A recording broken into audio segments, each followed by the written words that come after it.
Bem-vinda, bem-vindo, novo episódio do podcast da Realixo. Hoje o convidado é o Vítor Chagas, advogado e consultor em sustentabilidade e economia circular. Bom dia, Vítor. Bom dia, tudo bem?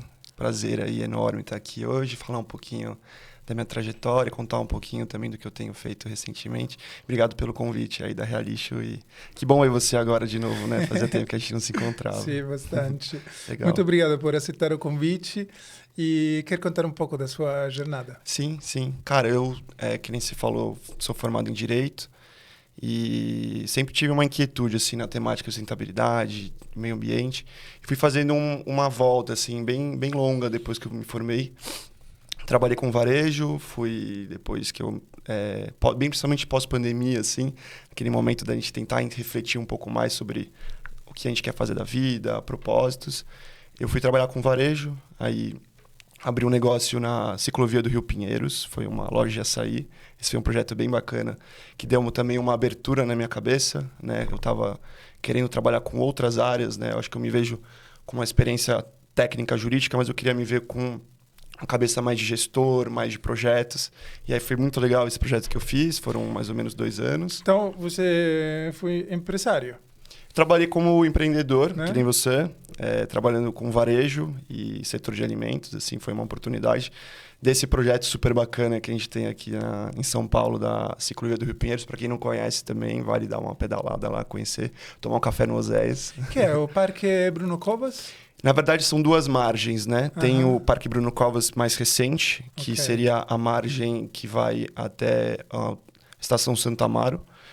E tem a margem aqui de Pinheiros, Butantã, que seria a ciclovia Franco-Montoro, mas também conhecida de ciclo Capivara também. Muitas capivaras, né? Sim. É bem legal o trabalho lá. E como foi a experiência de empreender? Foi um desafio, assim. Eu tinha uma expectativa de ser uma abertura para novos horizontes, né? Para desenvolver outras áreas. Dentro dessa ideia de inquietude, de querer trabalhar com outros assuntos, eu olhava com muitos bons olhos a relação do rio, né? O uso de espaços urbanos na cidade e a parte realmente de ciclismo, que é um tema que eu também gosto como lazer e gosto também como ativismo, assim, eu acho super bacana. E essa foi a minha cabeça e depois no dia a dia eu também me aventurei na parte operacional, né? Porque também tem um nível de exigência, né? De atenção que eu fui também priorizando o que estava ao meu alcance, né? E esse foi um projeto bem bacana que depois eu comecei a desenvolver com outras atividades que mais recentemente também fiquei agora focado nessa parte de resíduos, que foi um grande achado, assim, que eu também fui entendendo um pouco mais, que sintetizou também muito o que eu queria trabalhar, com o que eu queria fazer. Eu acho um tema bom, e você também sabe super bem, né? É um tema muito interessante, extremamente amplo, né? Tem várias áreas, né? Um universo por completo. E quando começou este interesse? Então, começou, acho que em síntese mesmo, foi depois de um curso que eu fiz na Chapada Diamantina, no ano passado.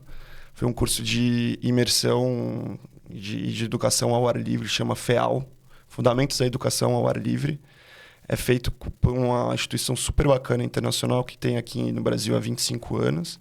Como se chama? Chama Outward Boundaries Brasil. Pode repetir? Outward Boundaries Brasil, OBB. Obrigado. Depois também dei uma olhada que eu super OBB. indico. E a gente tem esse trabalho de soft skills, né, de relacionamento interpessoal, liderança, tomada de decisão, feedbacks, assim. Tem esse cuidado, são 13 dias que a gente faz uma caminhada pela Chapada Diamantina. E tem a parte de hard skills que eu gosto muito também, de caminhada contemplativa, de navegação, de cozinha, de primeiros socorros, que são os temas também que fazem parte de um pouco do como que eu sou formado. Quantas pessoas? No grupo foram 10. Ah, pequeno. São 100 guias, né? Quer dizer, não tem guias, são instrutores. Então, são os próprios participantes que vão se organizando, né? Dentro de um grupo para ter esse projeto de liderança, assim. Então, foi durante aqueles 13 dias que você se despertou ao problema... Que eu percebi que eu queria realmente focar no que para mim fazia sentido de propósito, e para isso eu também precisava entender como que o Vítor funcionaria nesse mercado, né? O que também esse mercado exigia, mas eu acho que em síntese também, que para mim, Andréia, eu percebi que os resíduos eles sintetizavam muito esse meu anseio de trabalhar com sustentabilidade, de trabalhar com propósito, e também é um mercado que tem muitas oportunidades, né? Um mercado que está em desenvolvimento, né? A gente sabe a quantidade de temáticas regulatórias, de assuntos que estão em alta no Brasil e internacionalmente, a gente vai falar disso também um pouquinho hoje, né? E comecei a ver que eu precisava também me estar disposto, né? Tá presente nesse desenvolvimento. Que aí foi quando eu comecei a trabalhar mais como consultor, né? Tentando participar de alguns projetos. Que foi também quando a gente se conheceu naquele projeto com o pessoal lá da Barra Funda também. Um pouco da ideia de trabalhar com compostagem urbana em cooperativas de reciclagem. Sim, na favela do Moinho, né? Isso, na comunidade do Moinho, Uhum. Bom, então terminou a experiência empresarial, mas você lembra por que terminou? Tem uma razão ou vários aspectos juntos? Eu acho que foi um projeto que foi bacana para me dar pessoalmente, assim, falando, né? Para me dar um start, assim, de também ver quais são as habilidades e qualidades que eu poderia desenvolver melhor. Como também era um modelo de franquia, eu era meio limitado. E comecei a ver também que aquele trabalho no varejo, né, principalmente com o consumidor direto, ele é desafiador e, de certa forma, ele também é muito vocacional, assim. E aí eu comecei a ver também que eu estava ficando restrito a outras atividades que, para mim, fariam mais sentido a médio e longo prazo. E também a gente teve um problema estrutural ali na ciclovia que ela precisou ser fechada por uma reforma. E aí isso também comprometeu toda a operação e eu precisei fechar e tocar a vida para frente. Então, tinha aquele período delicado onde você deixa uma atividade e não sabe o que fazer, né? Você sabia o que fazer antes de ter essa chamada vocacional. Eu estava já trabalhando, às vezes trabalhando um pouco com atendimento ao cliente, de garçom mesmo, numa casa de shows aqui em São Paulo. E também eu trabalhei durante 1 ano e meio como consultor de negócios para um outro setor, era trabalhando com marcenaria e madeira maciça, e eu fazia todo o escritório. Mas isso era também porque eu já estava com essa experiência em varejo e eu estava contribuindo nesse processo deles. Assim, mas essas duas coisas cessaram em maio do ano passado, que foi quando eu realmente comecei a ir mais focado para trabalhar com essa área de resíduos e realmente foco máximo assim, também para entender como que eu poderia também contribuir, né, em todo esse mercado. Que você gosta de estudar, né? Eu gosto muito, sim. Eu acho que... Mas o que eu mais gosto, acho que além disso, é poder trocar, assim, sabe? Eu acho que eu tenho mais uma sensibilidade prática de conseguir vivenciar horizontes, entender dores, né? Eu gosto de resolver problema difícil, assim. E é um pouco isso também que agora eu estou trabalhando desde que eu comentei com você já há 2 meses na Meio. Pode falar um pouco desta experiência, desta empresa? Sim, não. Agora eu estou focado, né? Eu estou trabalhando como gestor de um programa de reciclagem. A empresa chama Meio Embalagens. A gente produz embalagens plásticas voltadas para o setor alimentício. E tem já um trabalho de desenvolvimento de um programa de reciclagem de EPS, de isopor, já há pelo menos 17 anos que a gente faz esse desenvolvimento. E é um programa bem bacana, idealizado pela própria diretoria. A verdade é que a Meio já faz um trabalho de estruturação de cooperativas desde 2009. A gente é residente de Arujá, São Paulo, e a cooperativa de lá já é, de certa forma, acelerada pela gente, do ponto de vista de infraestrutura, desde 2009. E é um projeto que também tem uma parceria muito bacana com uma empresa de Santa Catarina que chama Santa Luzia, que compra esse EPS das cooperativas e faz um upcycling bem bacana com produtos que são molduras, também tem um pouco de acabamento de parede, aquele meio ripado, sabe? E também rodapés. E é um produto bem mais durável, né? Impermeável, tem... Em comparação com o que é hoje em dia também mais comum nas casas, que é a madeira, ele também tem uma melhor qualidade do material. Hoje, dia 1º de julho, tem uma campanha que começa a se chama Julho Sem Plástico. Não é uma casualidade que esta conversa neste dia, neste mês. De uma parte, sabemos a importância do assunto do petróleo, né? Como matéria-prima do plástico. Da outra parte, sabemos quanto é importante o plástico para a nossa vida moderno. Funcional também, né? Então é muito importante também toda a parte de reciclagem. Como funciona a reciclagem do isopor? Não, perfeito. Assim, a gente tem algumas estruturas, né? A Meio, ela é gestora de alguns pontos de entrega voluntário de isopor. Aqui em São Paulo a gente tem alguns e são espalhados em 4 estados do país. E o isopor, ele tem uma complexidade, né? Como todos os materiais têm as suas particularidades, que é um alto volume ou uma baixa densidade, né? Então, o que hoje em dia a Meio faz, ela realmente fornece uma solução que é cedida às cooperativas, né? A gente não tem nenhum tipo de bônus nesse projeto, é um projeto sem fins lucrativos, que a gente criou hoje em dia, né? A gente fabrica uma máquina redutora de volume, que o termo técnico seria a máquina de desgasificação.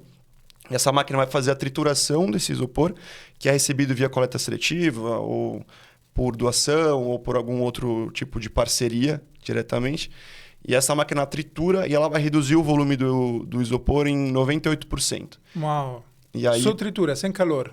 Com calor, né? Com calor. Ela é triturada, mas a própria fricção da máquina... Okay. Então ela também é super rentável do ponto de vista elétrico. E depois o resultado é um fio? Sai como se fosse... Não, ela sai como se fosse a gente chama de tarugo, assim. Mas depois eu te mando uma referência. Mas ele seria como se fosse uma coisa solidificada, num formato meio circular, assim. Um pouco como um tijolo. desinforme. Mas ele é mais circular, assim. Ele é meio desinformado. Você me envia o link, colocamos aqui na descrição. Com certeza. E outra coisa, onde as pessoas podem encontrar os pontos de entrega voluntária, você sabe? Sim, no site da Meio a gente tem os pontos de entrega indicados, né? Esses são os que a gente tem de gestão, mas também sempre vale a pena confirmar na prefeitura como que funciona para cada cidade, onde que são os pontos de entrega voluntária ou como é feita a coleta seletiva. Porque um dos problemas do isopor é o transporte. Como você falou, tem um alto volume e um peso baixo, então tem muito volume e pouco valor para as cooperativas vender. E um outro problema é que no caminhão compactador das prefeituras quebra, sobretudo as bandejas de isopor para alimentos, né? Quebrando pedaços pequenos, as cooperativas não separam aqueles pedaços. Do ponto de vista sistêmico, né, as coletas seletivas não deviam ser feitas com caminhões compactadores, né? Porque isso atrapalha não só a questão desses materiais, como vidro, né? Então, acho que tem essa preocupação. E aí, quando a gente está falando de uma cidade como São Paulo, tem outras complexidades, né? Por isso, você viu esses containers amarelos que estão na cidade para o vidro? Para o vidro. Exato, porque a Loga e a Courbis, que são as empresas particulares que têm a concessão pública, estão colocando esses coletores para dar ao vidro um outro caminho.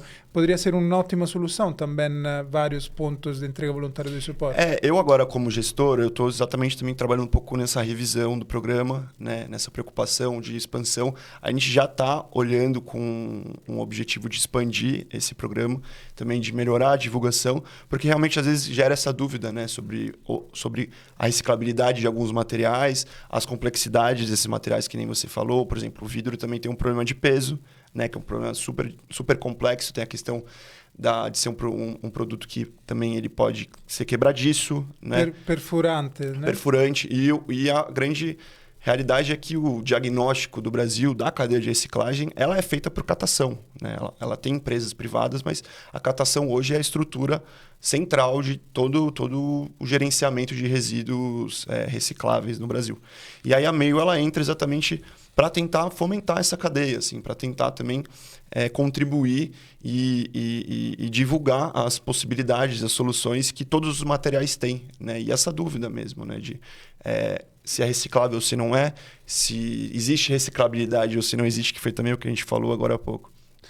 Podemos escrever também um artigo no nosso blog sobre esse assunto de isopor, porque de fato é uma das perguntas mais comuns das pessoas, mas isopor recicla ou não recicla? Pois é, isopor recicla, isopor é 100% reciclável, e a gente também já trabalha desde 2015, salvo engano, com esse programa de reciclagem, em torno de...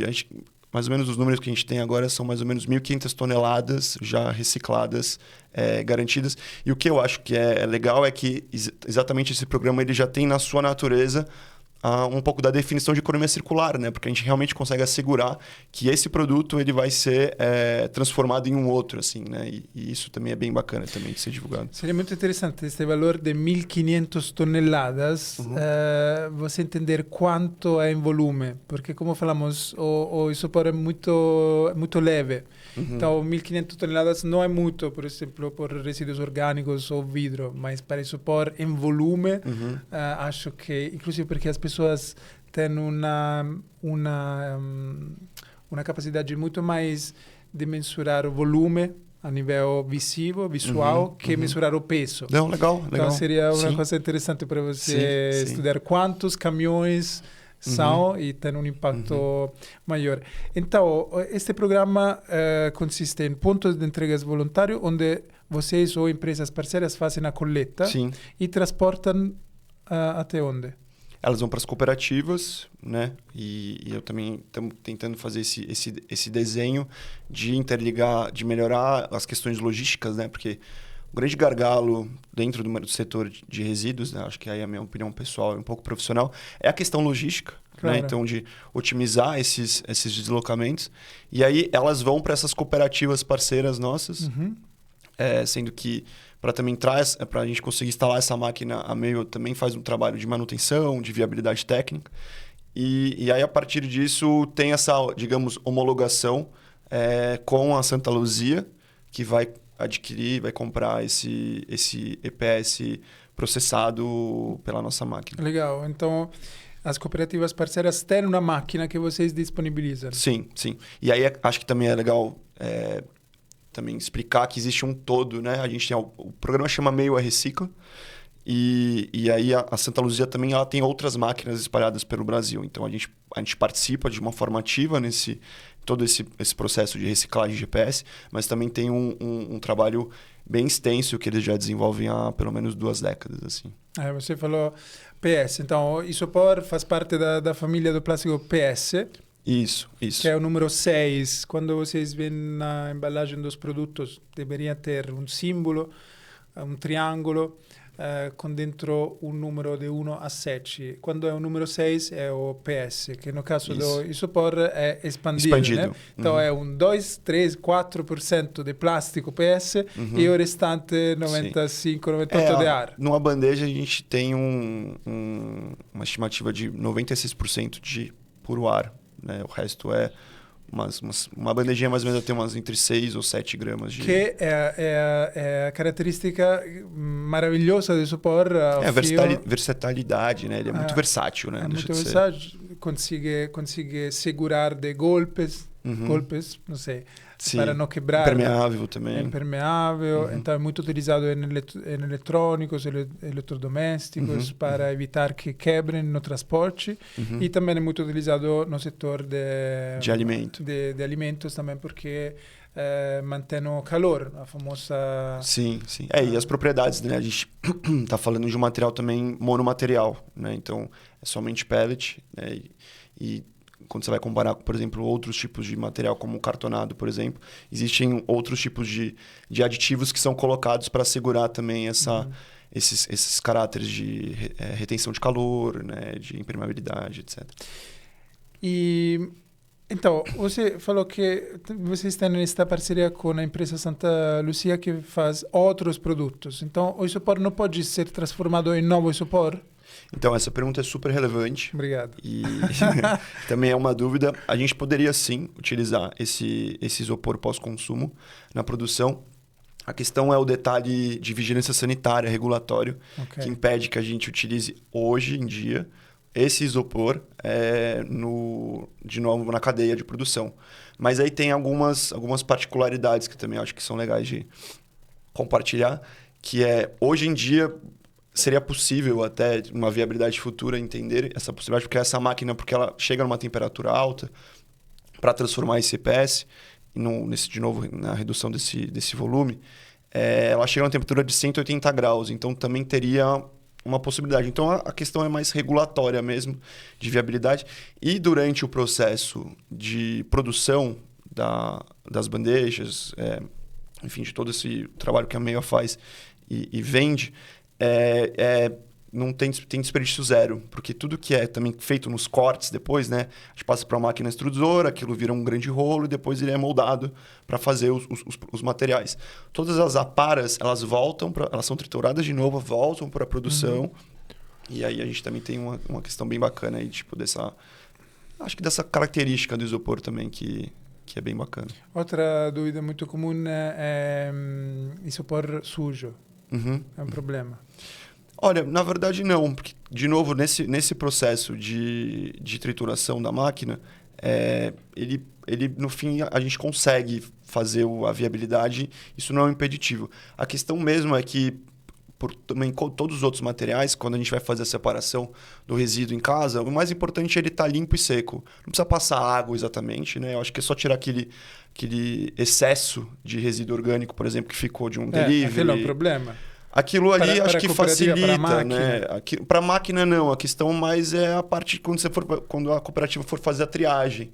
Claro. Né? Acho que o nosso papel como consumidor, né? Como usuário final, nossa responsabilidade é realmente conseguir assegurar que esse material chegue minimamente limpo, né? Não precisa gastar litros de água para segurar e seco.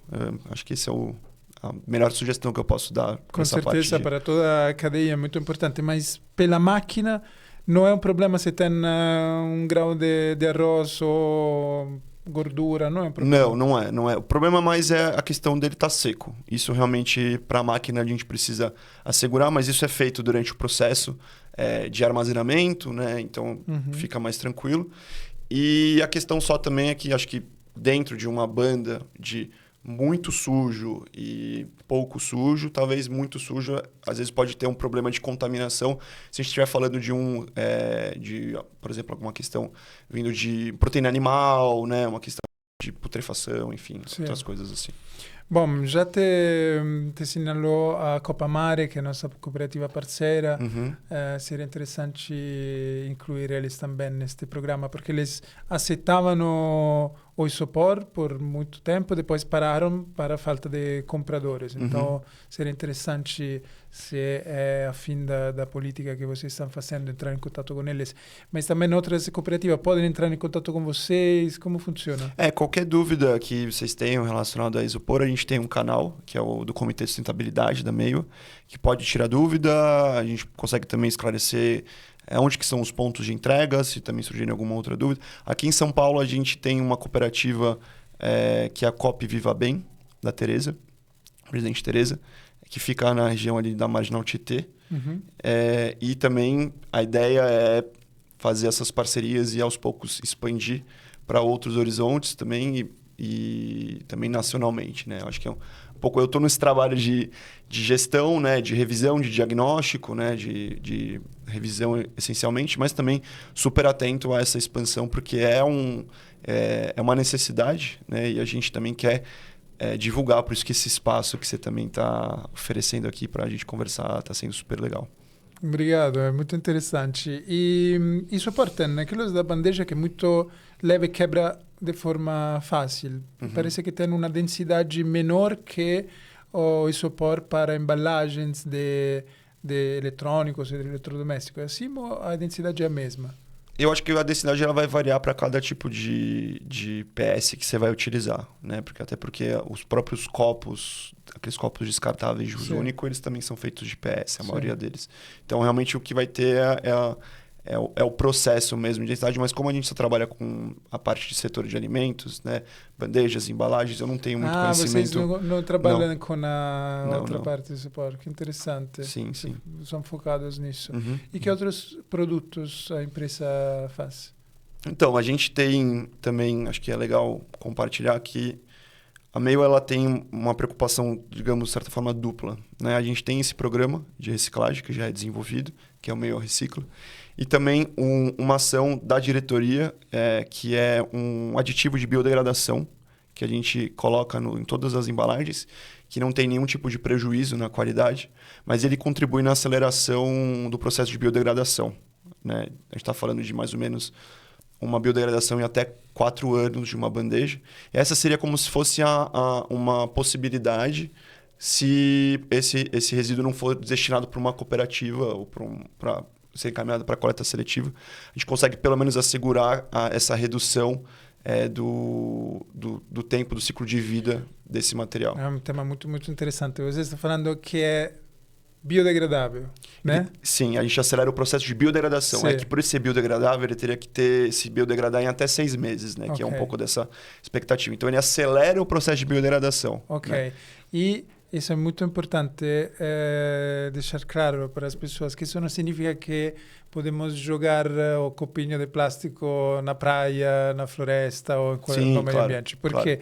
Porque isso se biodegrada no material que é feito. Então, se é feito de plástico PS ou PP, se biodegrada em microplástico. Na verdade, não. O que eu acho que também é relevante de colocar é exatamente essa particularidade. Esse isopor que tem esse aditivo de biodegradação, ele não vai se transformar em bioplástico porque ele não é oxo-biodegradável, esse é o risco quando a gente fala de microplástico. O que ele tem é esse aditivo, que é uma enzima, que ela vai acelerar o processo de biodegradação, mas, de novo, na ideia de a gente encaminhar esse resíduo por uma disposição final ambientalmente adequada, que é o aterro sanitário. Nessas condições, que seria esse EPS depositado em um aterro sanitário, né, no ambiente sem oxigênio, né, tem essa especificidade que também acho que é importante deixar claro, ele vai se biodegradar, transformando em biomassa e biogás. Então, em até 4 anos. Então, acho que tem essa distinção. Ele não é igual um outro tipo de produto que seria, por exemplo, de origem natural, como se fosse vegetal, celulose, etc., que teria um outro encaminhamento. Por isso se fala a diferença entre biodegradável e compostável. Exatamente. Né? Uhum. Porque compostável pode ser colocado em uma compostagem, pode ir na terra. Uhum. Biodegradável não significa automaticamente que é compostável. Sim, sim. Eu acho que também essas são as grandes dúvidas, né, que os consumidores, e eu também como consumidor, a gente tem que sempre estar atento, né, entender quais são os materiais e também ser cuidadoso na hora de fazer esse encaminhamento, né, fazer essa separação e depois essa organização e disposição para a cooperativa, para a reciclagem principalmente, porque eu acho que esse é o objetivo central de tudo isso, e depois, eventualmente, para a disposição em aterro sanitário. Então, a empresa trabalha com isopor, que é plástico PS, a gente trabalha com isopor, EPS, aí temos trabalhos com materiais com PP e PET, e filme de PVC, sendo que o primeiro, o isopor, e o filme de PVC, ambos têm esse aditivo de biodegradação. Então, tem essa possibilidade. E o que eu acho que é legal, que também é uma questão realmente de foco, assim, de estrutura da Meiwa, é que isso é um interesse da diretoria. Assim, a diretoria tem essa preocupação ambiental, tem essa preocupação social, e até a gente teria até a possibilidade de ter exclusividade nesse aditivo, quando foi a primeira compra. Eles decidiram por não ter essa exclusividade, exatamente para isso também ser um fomento para outras empresas do setor que tenham interesse de utilizar esse material nos seus produtos. Filme de PVC é o plástico filme? Plástico filme. Ah, legal. Uhum. E a empresa já pensou ou está pensando, se você pode falar, de utilizar e de criar uma linha compostável? A gente está sempre atento às tendências, né? E acho que, do ponto de vista de mercado e regulatório, isso é um atento, mas eu ainda não tenho muitas informações, mas a gente está sempre acompanhando melhores saídas, né? Melhores caminhos também para entender como empresa a gente pode melhorar, né, cada vez mais o produto que a gente oferece. E você tem uma composteira em casa? Tenho. E como é a experiência?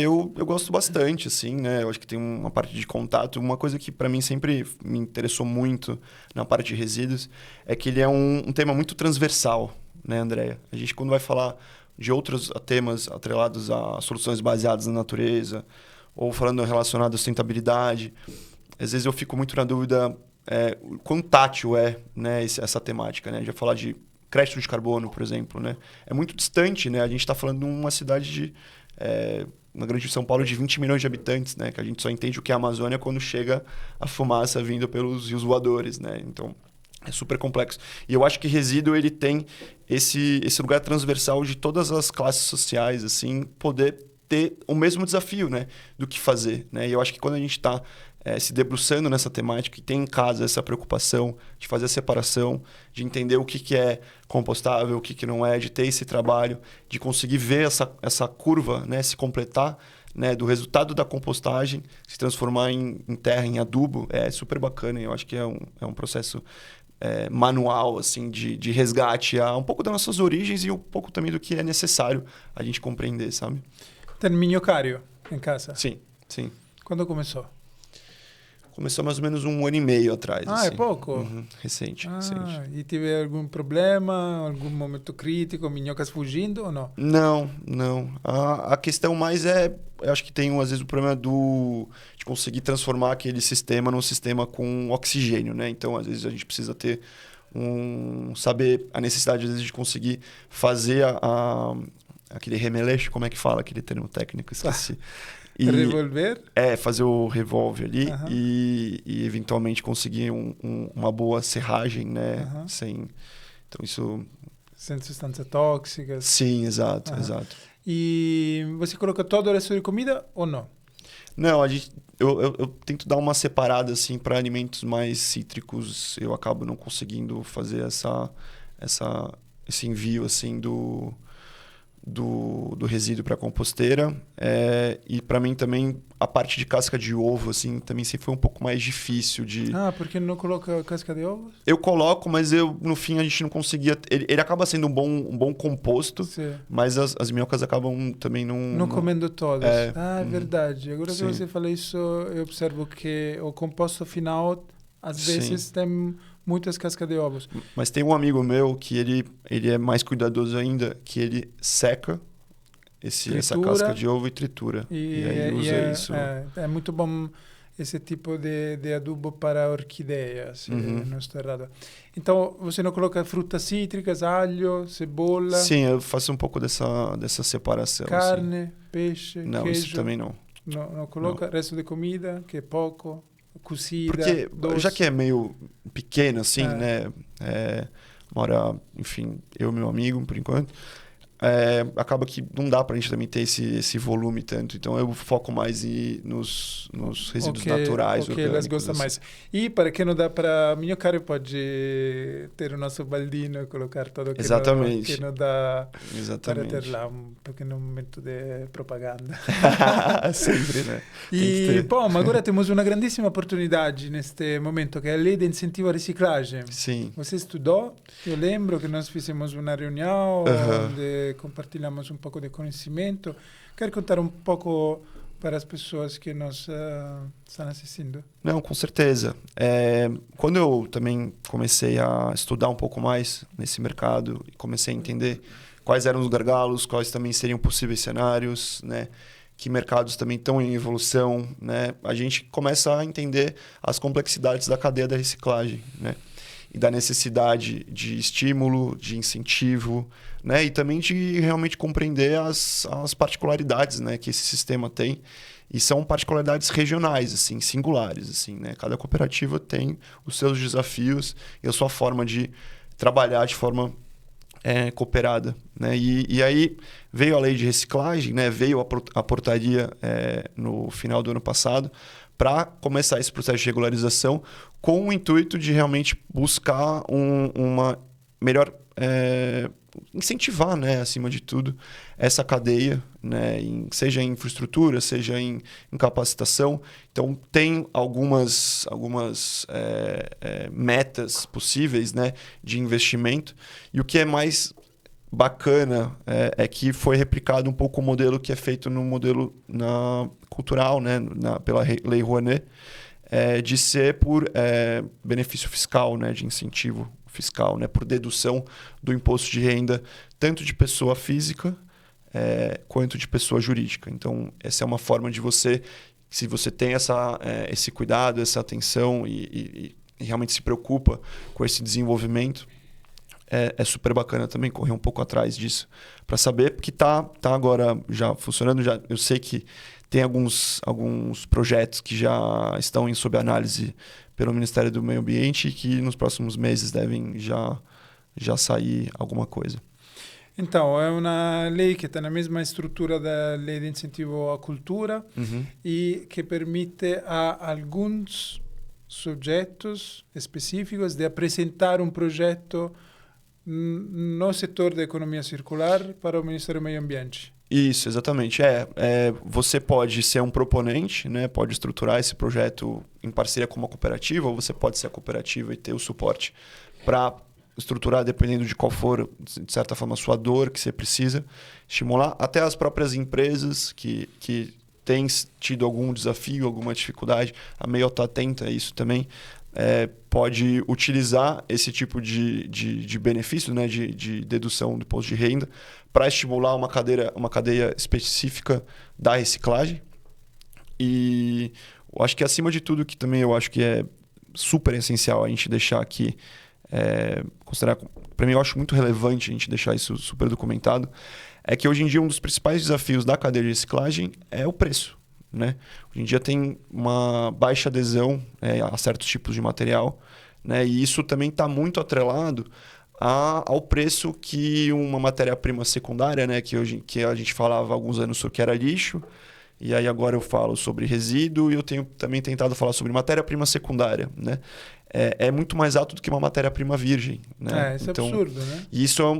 E eu acho que a lei ela entra também nessa provocação e nesse estímulo para ver se a gente consegue alavancar essa pauta e trazer essa estrutura e melhorar a viabilidade, né, de reciclagem, com base também na Política Nacional de Resíduos Sólidos, né, da gente entender que a destinação ela é anterior, muito anterior a gente pensar em disposição final.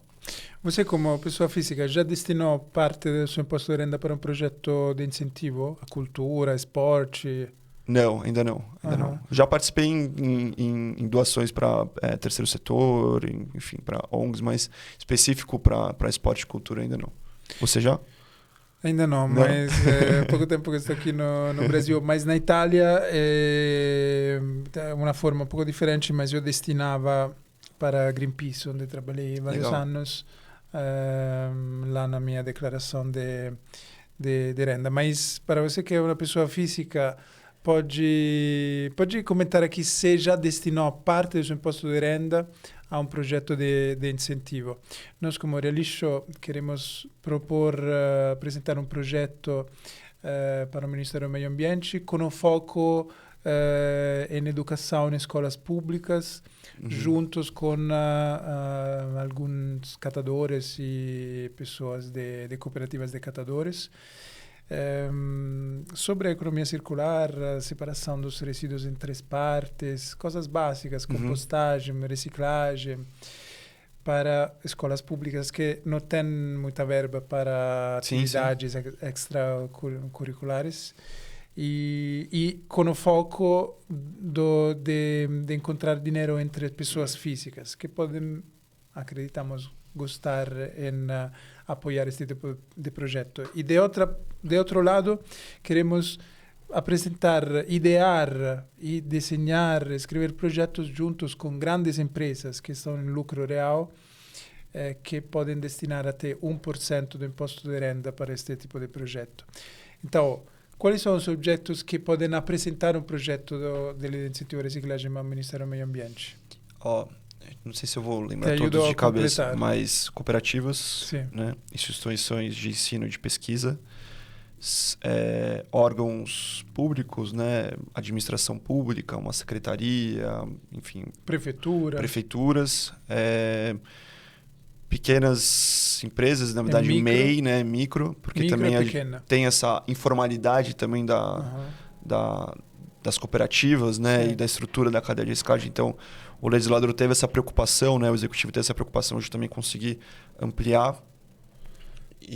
Condomínios. E condomínios, exatamente. Eu acho que é muito interessante. São esses. Esses são os proponentes. Então, esses objetos podem apresentar um projeto ao Ministério do Meio Ambiente. Nós, da Realisho, vamos a escrever este projeto provavelmente será para educação, palestras em escolas públicas, juntos com catadores, nossos parceiros. Mas também queremos escrever projetos juntos com grandes empresas que são lucro real para ajudar eles em desafios que eles têm na cadeia.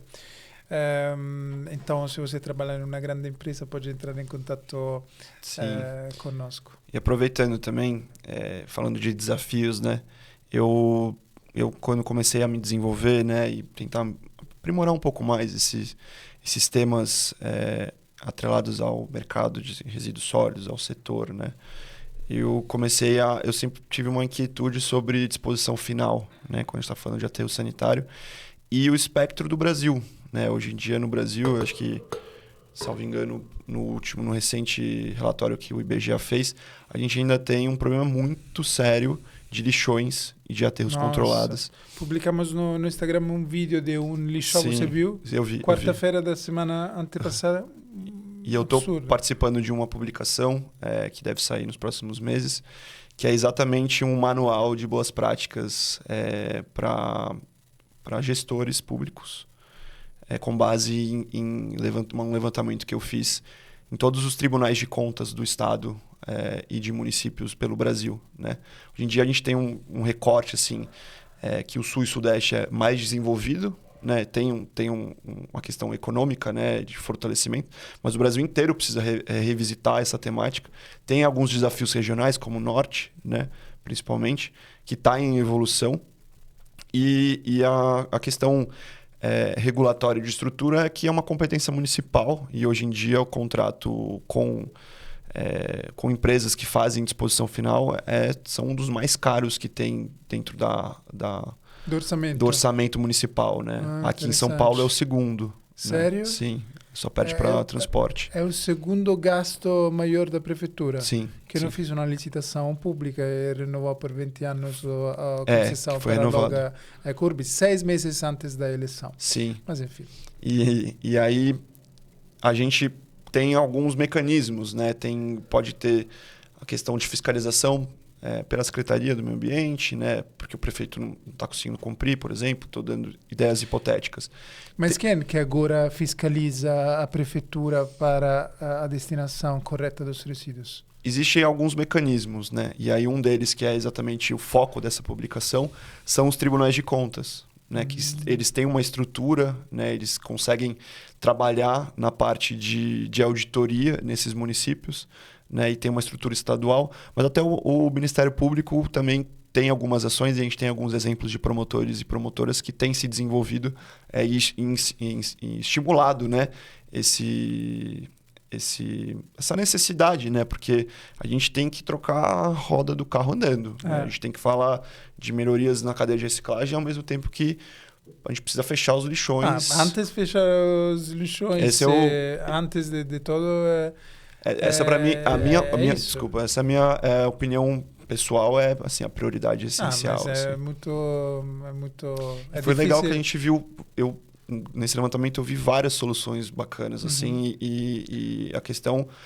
E acho que o objetivo principal dessa publicação é a gente conseguir dar publicidade, né? Entender que é possível, que é viável. Antes de ir lá nas soluções, só para contar esta notícia, que faz 10 dias que um lixão no Goiás, 100 quilômetros de Brasília, como posso falar? Desmaiou, não. Ele desmoronou, né? Desmoronou, essa é a palavra. Desmoronou e as imagens são impressionantes. Este lixão está em uma reserva natural. Então, desmoronou em um rio, no meio da selva, e com contaminação de água, os prefeitos falando de as pessoas, né, de não beber água, não usar água. Problema gigantesco. No Brasil ainda tem 3 mil lixões. Mais de 3 mil.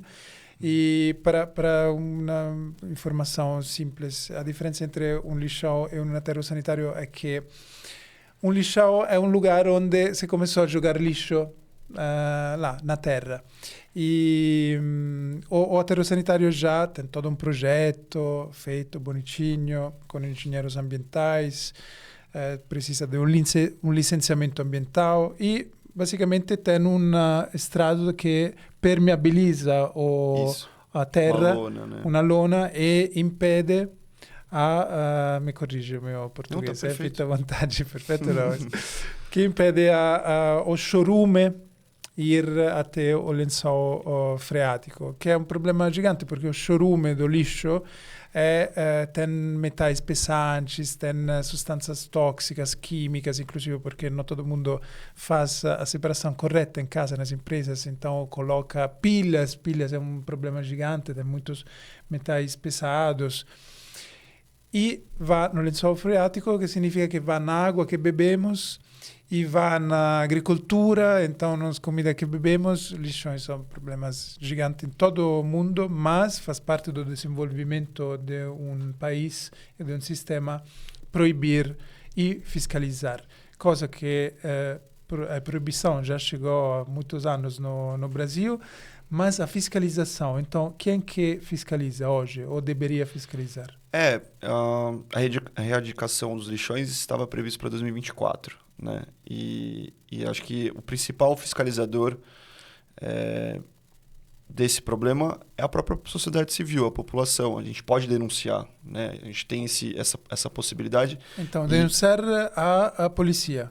Sim, você pode fazer uma denúncia, seja para a polícia ou encaminhar diretamente no Ministério Público, por exemplo. Legal. Essa é muito importante para falar a pessoas que se tem um lixão pequeno, porque tem lixões pequenos em toda a cidade, sim. Mas eu acho que é um ponto grandes. Que eu acho que é legal, desculpa te interromper. A primeira pergunta que a gente precisa fazer é: para onde vai nosso lixo? Né? Aqui, se você falar com o André, você vai saber exatamente para onde vai o seu lixo, né? Mas essa é a primeira pergunta. E aí, a partir disso, começar a realmente compreender como que pode ser desenvolvido isso. E aí existem aparatos institucionais do executivo e do judiciário, que no caso da publicação são os tribunais de contas, que conseguem fiscalizar e ir atrás, né? E ter uma exigência, porque existe uma responsabilidade, né? Perante, por exemplo, a uma prefeita, a um prefeito, pela disposição final. Mas não é o prefeito responsável? Um município é responsável pela disposição. Isso está previsto na Constituição Federal. E, por exemplo, eu ganho a eleição de uma prefeitura. Vou na prefeitura e falo: aqui temos um lixão, é ilegal, tenho que denunciar, tenho que fazer um projeto. É um pouco essa lógica. E aí, juntamente com isso, também existem várias ferramentas para você conseguir... como gestor público, melhorar esse benefício. Então, por exemplo, hoje em dia existe a taxa do lixo, por exemplo, né? Que em alguns em alguns municípios, ela está embutida dentro do IPTU, que é o caso de São Paulo, por exemplo, mas existem outros estados, outros municípios que fazem uma taxa separada. Isso é importante por quê? Porque isso consegue dar viabilidade econômica financeira para essa gestão, porque é um contrato caro, né? Por isso que esse trabalho, por exemplo, esse trabalho da Realixo, o trabalho de cooperativas, ele é tão essencial. Porque a gente precisa e deve fazer o tratamento do resíduo, o processamento, a triagem e a destinação, né, localmente, né? Porque esse é o problema. Claro. Mas agora temos que fechar os lixões. Então, cada pessoa pode denunciar à polícia ou ao Ministério Público a presença do lixão. Sim. Também deveria ser feito pela polícia. Agora tem este Ministério da Conta, como é que você falou? Tribunal de Contas. Tribunal de Contas que faz fiscaliza, controles, né? Isso, fiscaliza. Ele pode receber denúncias também, mas ele vai fiscalizar as contas municipais e existe essa preocupação.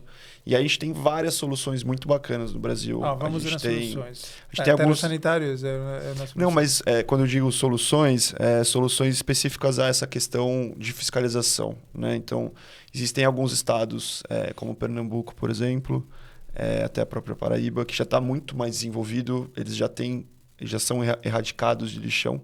E eles já estão em outro momento, já estão agora trabalhando na área da melhoria, da degradação dessas áreas que eram lixões anteriormente, né? Porque também tem essas possibilidades, né? Então... De regeneração. De regeneração, exato. E isso é tudo via Tribunal de Contas, por exemplo. Eles fazem esses processos de fiscalização, eles fazem auditoria, né? Acompanhamento, e também vão dando de certa forma, essa publicidade, né? Porque são programas grandes, né? tem planos, tem termos de acordo, de compromisso com prefeituras, para realmente conseguir dar tração nessa agenda que para mim é prioritária, assim. E quando sair a publicação, eu também te mando para você. Mas você está escrevendo essa publicação? A gente já está agora, sim. Fui convidado pelo Fabrício Soler para fazer. Ah, claro. Conversei com o Fabrício. Uhum. E aí Legal. agora a gente fez o levantamento e vai ser um manual prático, né? Ele é voltado especificamente, ele é mais voltado, na verdade, para os tribunais de contas que precisem ter um pouco de uma percepção de o que precisa ser feito, né? Ah, então o destinatário são os tribunais de contas. Isso, é mais voltado para destinatários e gestores públicos. Ah, que Então, ótimo. existe um problema, né? E esse problema pode ser resolvido dessa forma. Ótimo. Né? Existe essa estrutura que pode ser replicada para esse caso. Assim. Então, é um manual bem prático. Sì, inclusive perché io intendo che tem pessoas que têm medo de denunciar um fato desse tipo, né? Porque imagina uma pequena cidade do interior, tem lixão, você sabe onde está, porque as pessoas passam, mas a pessoa física tem medo de ir na polícia ou de ir... Existem várias complexidades. Então, deveria né? ser um gestor público, é um bem público, deveria ser gestores públicos das prefeituras a poder fazer esta denúncia. Sim, e também esse equilíbrio entre os poderes de também conseguir, eventualmente, fazer essa provocação, estimular, né, essa regulação do judiciário no executivo, né, a própria Câmara pode também ter algum tipo de desenvolvimento. É muito complexo, é um problema complexo. Né, e o que a gente tem, pelo menos agora, é uma percepção do que é, exatamente do que já foi feito. E a questão é essa provocação. Né? Existem também outras instituições que podem contribuir nesse processo. Eu acho que aí falando de uma opinião minha pessoal mesmo, assim, eu acho que a agenda de resíduos ela é muito ampla. Então, quando a gente vai tentar tracionar um tema específico, a gente tem dificuldade de conseguir trazer agentes para trabalharem especificamente nessa agenda, né? Porque é extremamente amplo, assim, né? A gente não está falando com conservação de florestas, por exemplo, né? A gente está falando de um problema de... Que também é complexo. Que também é complexo, claro. Todos têm sua complexidade. Mas aí, falando da minha opinião pessoal, assim, que vão ser de vários materiais, que tem vários tipos de tratamento, né? Da questão de coleta seletiva, da questão de manejo de vias públicas, tem várias camadas, assim. Claro, com certeza. Sobretudo o problema, imagino que atualmente dos lixões é sobretudo no interior, né? Porque grandes cidades não têm lixões, ou ainda têm grandes cidades. Eu não consigo assegurar essa informação. Porque qual é, como você falou anteriormente, um grande problema do setor dos resíduos é a logística, que é cara. Porque um caminhão compactador de resíduos custa R$1 milhão, algo por lá. Gasolina, motoristas, então é cara a logística. Então imagina uma cidade de 1.000 habitantes. Não pode fazer um aterro sanitário uma cidade tão pequena. Então o que acontece são consórcios de várias cidades que dispõem os resíduos em um aterro sanitário. Sim. Que é um custo pelo aterro mesmo e é um custo de logística. Mas é um custo necessário. Então, o que nós podemos fazer é muito importante denunciar os lixões. Temos que denunciar e ir atrás as coisas. E ainda melhor se nós denunciamos como um consórcio de pessoas, porque denunciar sozinho é uma coisa, denunciar em 10, 20, 30, 40, 50, 100 pessoas que criam uma associação e falam, o objetivo da associação é fechar o lixão, se compartilha a responsabilidade, então não podem matar uma pessoa e não podem, de consequência, matar 100 pessoas. Perché molto disso hanno medo a pessoas de denunciare una cosa, perché o lixão, naquela notícia da semana antepassada, falava a empresa que gerenciava o lixão tem que responder a empresa, mas não pode uma empresa gerenciar o lixão, é ilegal, como faz uma empresa a gerenciar uma coisa ilegal? Então tem muitos interesses. Como PF nós podemos fazer isso, como PF que trabalhamos em uma instituição pública, vamos a receber a publicação do Victor e do Fabrício Soler, que é um outro advogado que referência no mundo dos resíduos. Vocês vão a divulgar essa publicação para gestores públicos? Sim. Uhum. Esse é o objetivo. Está na fase final de revisão. Acho que nos próximos meses já deve sair. Eu te mando também. Que bom.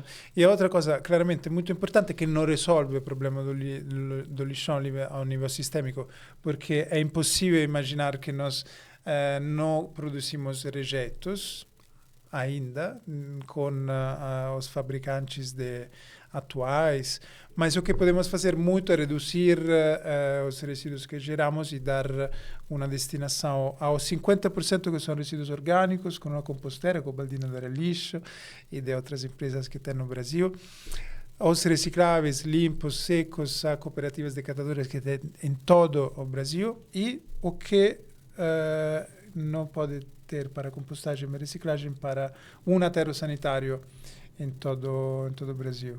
Exatamente. Acho que esse é o foco, é a gente entender qual que é o nosso papel, né? Então, de novo, acho que a provocação é todo mundo exercitar essa ideia de para onde vai o nosso resíduo, né? Para onde vai o nosso lixo. Para onde vai o seu reciclável?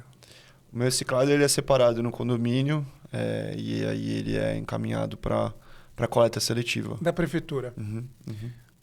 Desculpa interromper. Não, imagina. Pode continuar. Não, e aí a partir disso começar a individualmente, coletivamente compreender como que esse desafio, né, como que esse problema pode ser resolvido, porque ele vai precisar ser resolvido de um jeito ou de outro. Assim. A gente tem hoje um cenário complexo, né, dentro das cooperativas, de situação de vulnerabilidade social, né, de dificuldade de tração na cadeia da reciclagem, a dificuldade de separação, né? Então a gente está levando recurso, né? A gente está levando matéria-prima com valor econômico para uma disposição final, né? Ao invés de conseguir fazer essa separação, né? Como você comentou, essa é a numeração mesmo. Metade do que vai para aterro sanitário, a gente espera, né? Mas isso não deveria ir, é de uma fração orgânica, né? Que poderia ter uma outra destinação, né? E isso é custo também. Isso aumenta para todo mundo, aumenta no nosso bolso, aumenta no contrato, enfim, tem tudo isso. Para a gente conseguir, em algum momento, ter uma visão mais desenvolvida nessa agenda, né? Em que os aterros vão ser a última opção e até lá a gente vai ter conseguido ter um melhor tratamento disso tudo. Muito importante. Un'altra differenza do aterro con il lixão é que o aterro sanitário deveria, ainda pouco no Brasil, ter essa tecnologia, mas deveria ter um sistema de captura do metano. Pelo menos, o mínimo é de queimar o metano para transformar ele em CO2. Queimando o metano, né? Não se permite ao metano de sair na atmosfera. O metano é 25, 28 vezes mais poluente da CO2. Então, queimando o metano se transforma em CO2 que tem muito menos impacto. Isso deveria ter todos os aterros sanitários.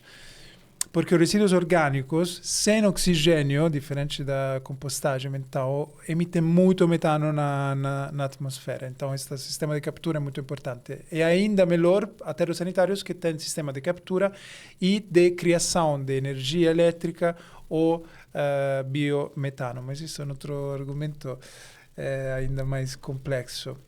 Tem algo que deveríamos ter falado e não falamos ainda hoje? Eu acho que a gente deu uma boa pincelada aqui em temas. Muitas coisas. Sim. Foi muito bom, muito bom. Então, muito obrigado. Espero então os links para colocar na descrição deste vídeo aqui embaixo. Espero que você me envie para você poder encontrar aqui e compartilhe, porque faz parte da mudança que queremos ver no mundo. Nós compartilhar este conhecimento que temos.